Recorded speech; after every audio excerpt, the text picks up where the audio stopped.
So today I am in Salinas. I am actually sitting in our Health and Wellness Center in our Salinas office.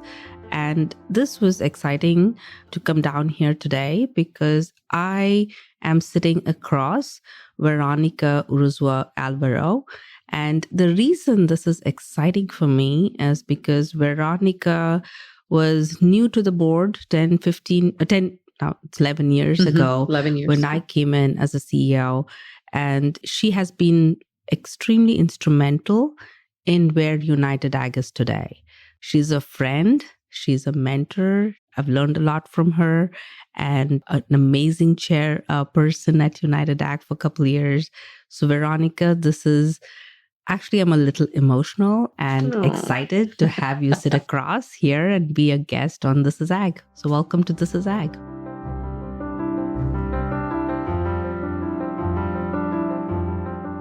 Thank you. And thank you for that very nice introduction. Yes, your UnitedAg and yourself have played a critical role in my career and also in serving. And the reason why I decided to serve on the board and stay on the board as long as I did. So thank you for having me here. So Veronica, I have known you for a few years, but I'm curious, I think I don't know the full story behind this. Why agriculture? Why did you decide to work in this field? So I grew up with family members, immediate family members as well, and extended working in agriculture. Especially, I was born in Mexicali, Mexico, but raised in Salinas Valley.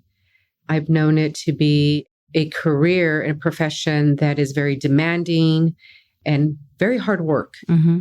I used to see my parents come home exhausted, but also very proud of the work they did.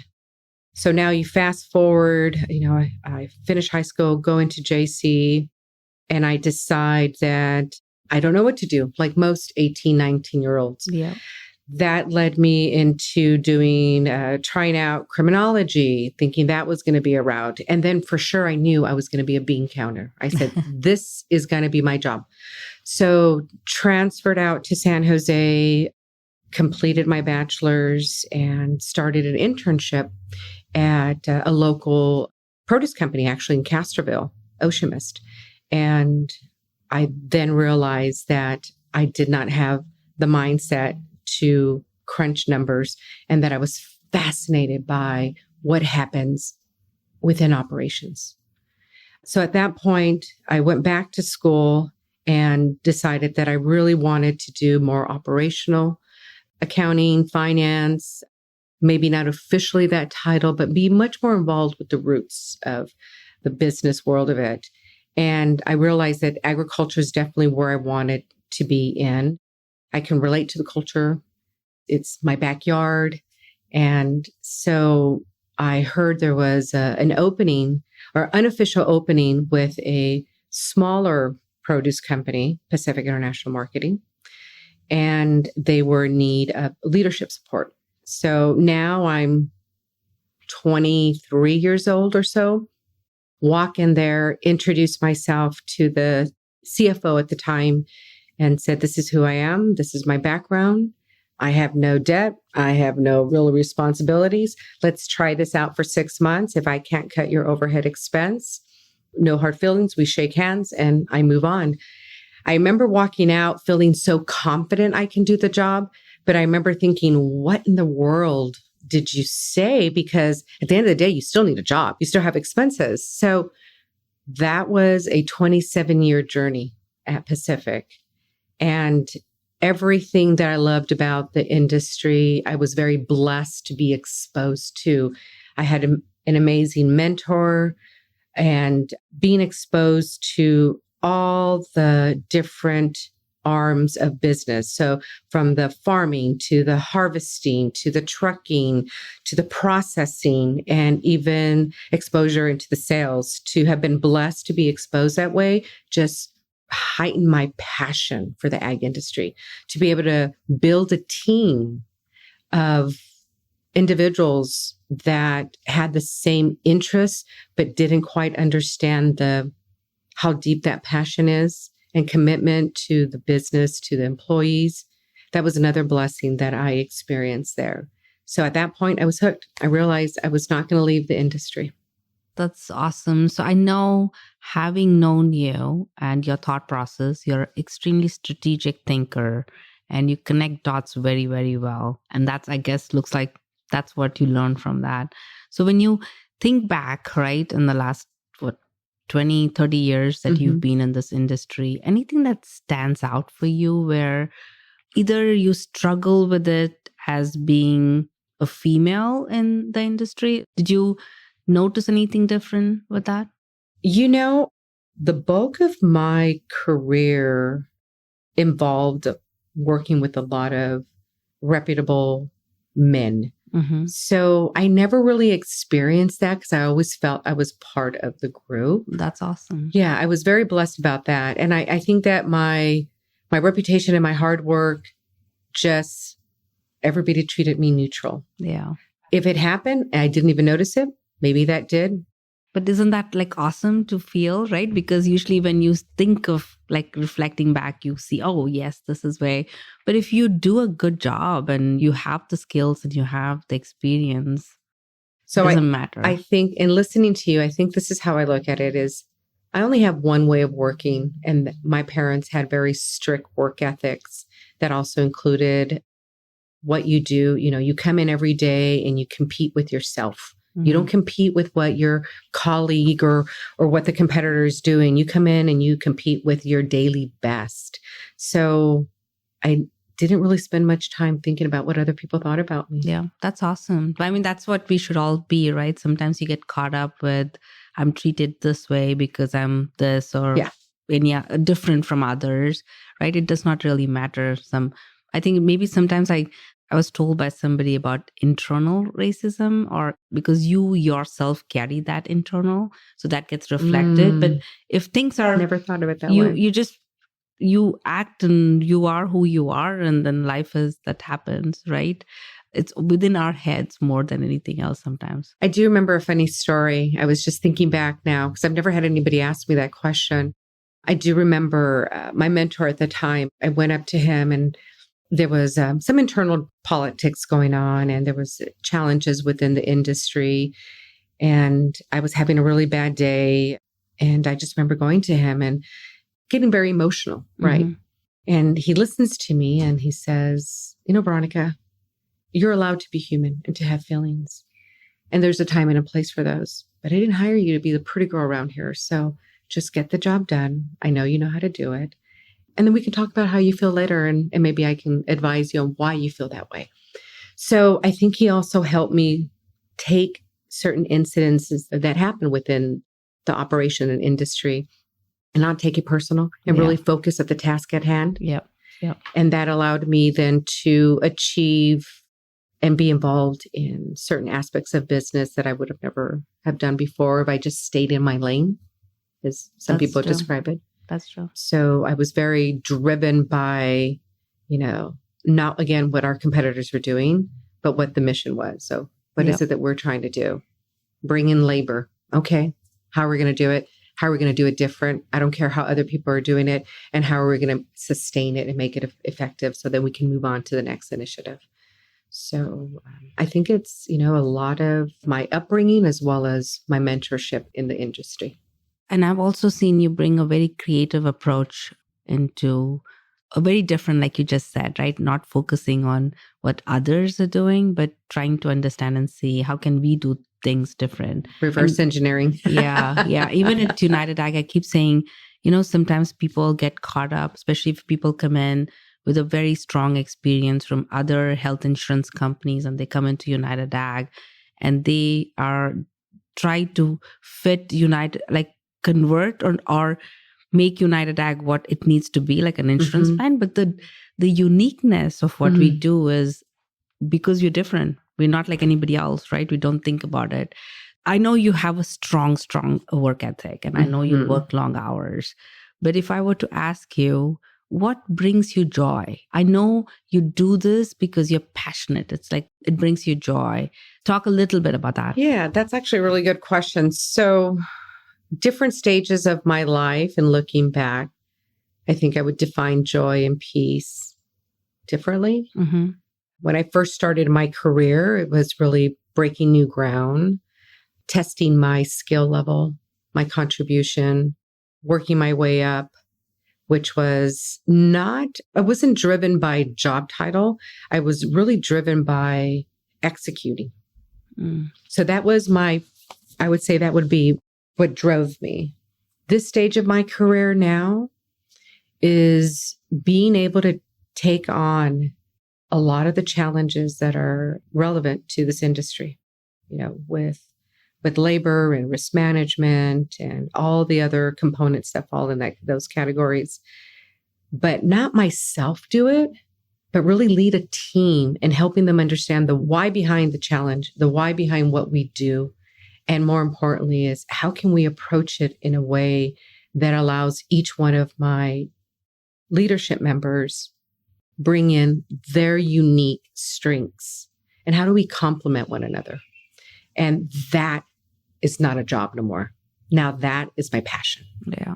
Now that is where I glow. That, as they say, your North Star. Right. That is my North Star, because then I feel like I'm leaving a footprint in their lives and in how they continue the legacy, not under my legacy, but under the legacy of running successfully in this industry, beating the odds, being more proactive than reactive, and being an example for others as well. So I always tell my leadership team, and I've been very blessed that I have a small group of direct reports that stay with me, not because they need to stay working with me, but because they feel that they're getting as much out of it personally and professionally as they put into it. So it's not just a paycheck.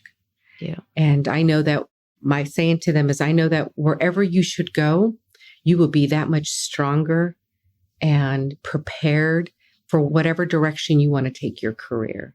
And that brings me pleasure. Yeah. That's interesting, because I've been doing a lot of thinking around how's joy and work and productivity and what all we do, how is that connected? So actually, when the last performance reviews that we did for the executive team, one of the questions I asked them was, does UnitedAg, working at UnitedAg, still bring you joy? And my reason behind that was exactly what you just said, right? If you're not passionate and it doesn't bring us joy, then why are we doing what we do? Then it's a job. Then it's a job. And if it's a job, then yeah, you can do a job at some other place, but maybe at a place like UnitedAg and what you do with your role, then that's not look for something else. If you're looking for a job, look somewhere else. But if you're looking to see what brings you joy, what makes you excited to get up in the morning and do. And we are fortunate to be in roles like that, where it is more than that, right? It's like every day is, even the stressful days, you look and say, what is the silver lining in it? Yeah, true. Right? I've been asked quite a bit. I've been approached and asked about different career options for me at this stage of my life. And they're, they're appealing, they're exciting. Yeah. I feel honored that I have certain reputation. But then I say, okay, that would be a job. Right. That would be an actual job.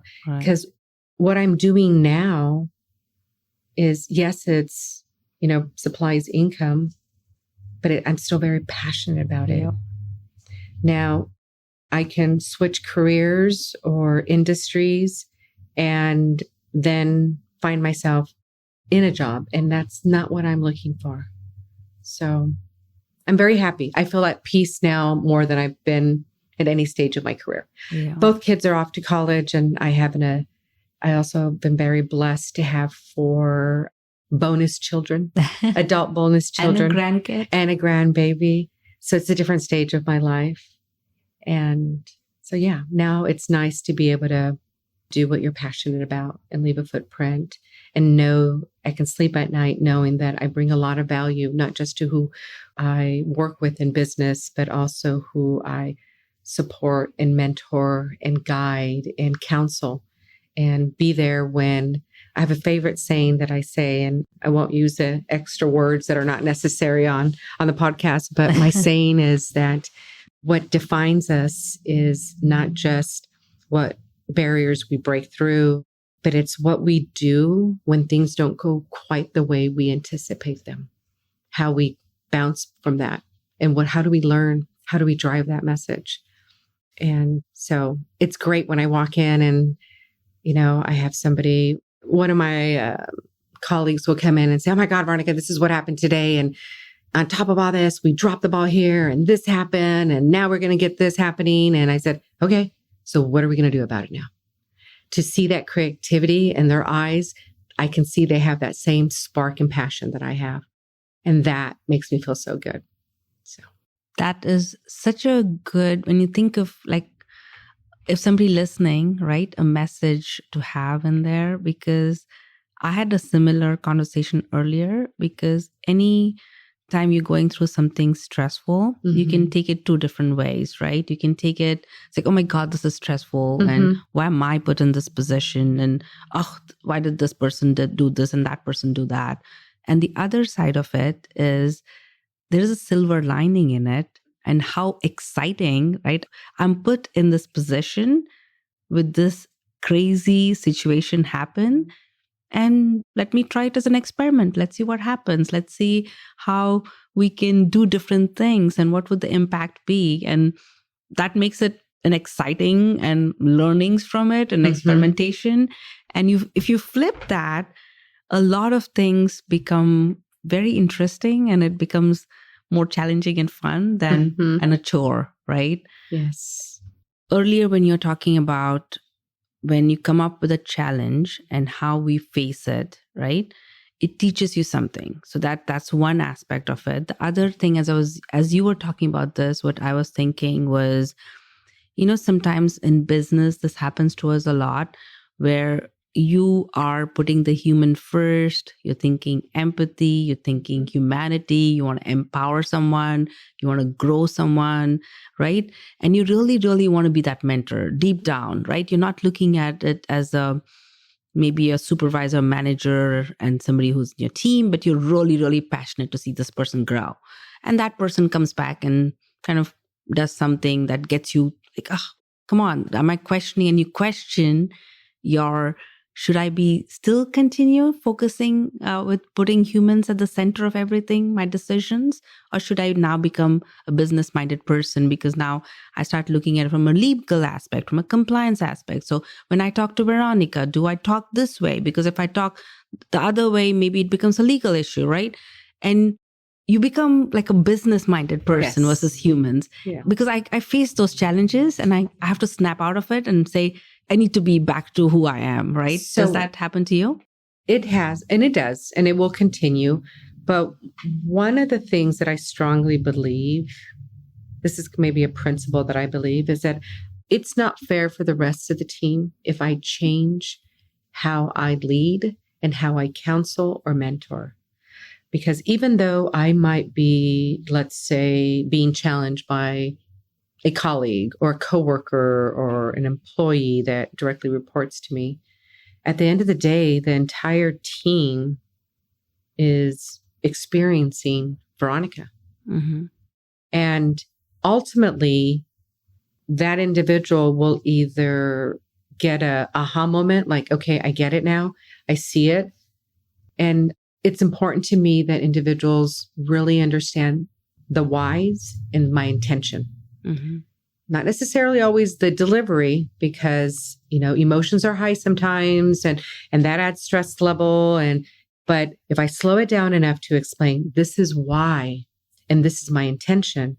And that intention has two core benefits to them individually and the role so they can continue to learn and grow and succeed, and to the general community that we serve, which is our employee base, which ultimately then benefits the business, right?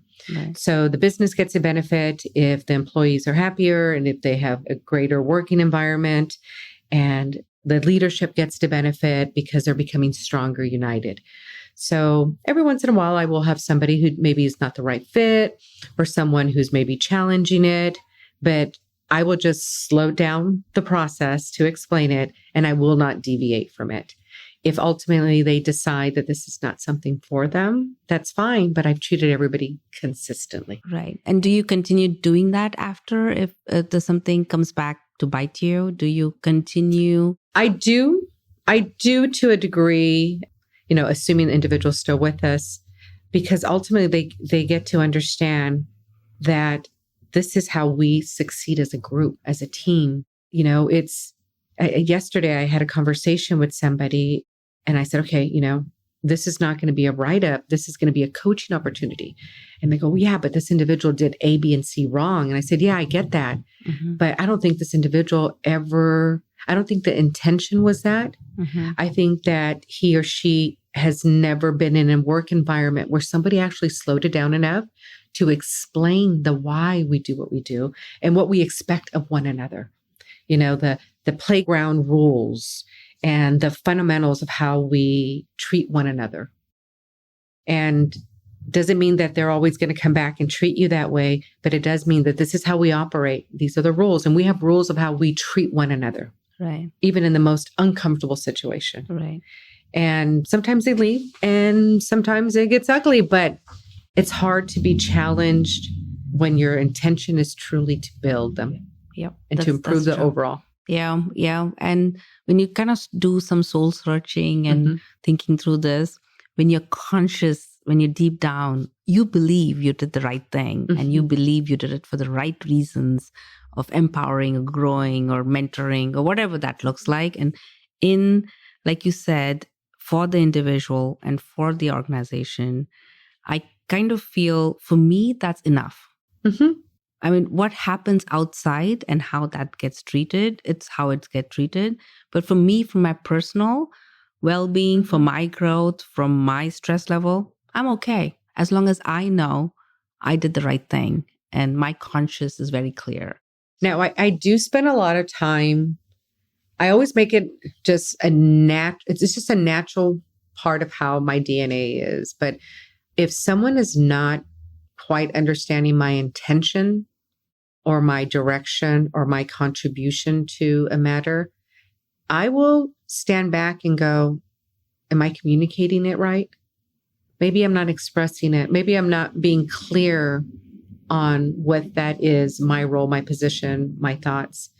And I will try again and say, because everybody comprehends things differently, right? That's true. And so I go, and I'll pull somebody over to the side and say, hey, I hear you. Yeah. But I'm wondering if what you're sharing with me is based on, what's happening here. And I would like another opportunity to clarify that. Right. So I'll paraphrase or I kind of go around it a different way and first think about who my audience is and maybe how they receive information. Right. And I think that has been successful for me. And that's at that point is where I can go. I sincerely made an effort to try to kind of break through that communication. Right. Does it always work out? No. But I feel at very minimum, it diffuses the situation. Yeah. Yeah. That's so true. And a couple of things, and I know you face this in your, what you do when you're looking at hiring or recruiting and bringing people in, Talent. right? The talent coming in. One of the discussions we recently had was you tend to hire for people who you look at it through your lens, right? Oh, yeah. Right? Which is your much work different. ethic, your style of working, your style of your energy level, and you kind of judge somebody else based on that. Any lessons learned from you from that? So depending on which position or which department or why we're recruiting, a lot of what I like to do is counsel on what are we really looking for? Somebody to just fill a hole? Or are we looking for someone to complement that department, the critical function that role is going to be doing? So there's in the last, I want to say, really increased this during COVID, but look at the soft skills, looking at the resourcefulness, the creativity, the energy level, the being a cross-functional. So I don't spend as much time on the resume. And I'm not saying that there's certain positions that don't require technical skills. Yes. But if I'm looking at a resume and I say, okay, I have 5 solid candidates because the labor market has really changed now. So now there's a lot more talent available in the market. you're screening those individuals, but not for the technical stuff, really the soft skill stuff. That's what we're looking at, and so there's some role playing. There is, talking about different scenarios and trying to understand how they would approach it. Would they be a fit? And even what I might perceive in a 2-hour interview, I might perceive are maybe areas that are not as strong skills. Though, how do those skills complement the rest of the team? Right. Because you don't want to disturb those. Right. So yes, hiring has been completely different. Yeah. And resiliency. Are they resilient?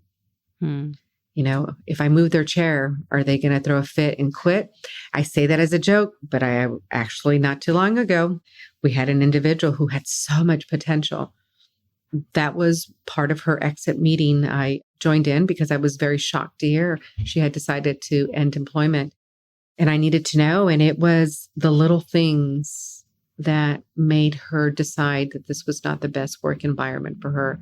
Now, I understand little things are important, but there was something deeper, because if you're not committed to the career and position you pick, the little things are things we can work on, but they should not be a deciding factor of where you're going to call your home away from home, since you're awake more and at the office or within operations than you're anywhere else.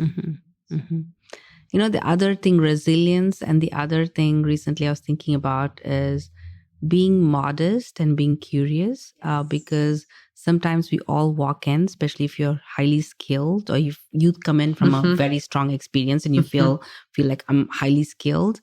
What a disservice you do to yourself, because being modest and being open to learning makes you grow, right? I mean, that's something I just recently added to my list of things to look at.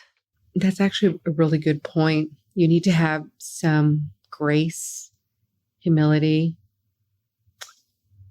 be open to hear and try new ways of, that's the whole thing. It's not, you're not being hired to run a business solely. You're being hired to be a part of a team that is the motor that makes the business grow. How fast, how successful, or how profitable even is based on how every one of those positions work together and connect. Right. Yes, you're absolutely right.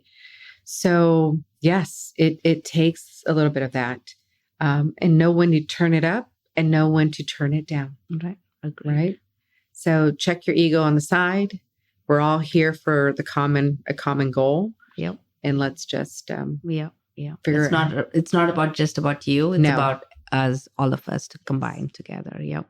Veronica, I just realized as we were talking, I did not introduce you in terms of what do you actually do? Because when you're talking about recruiting and legal and compliance and operations, so what do you do in your day-to-day life? So my official title is Vice President of Human Resources. And what I do is I oversee safety, risk management.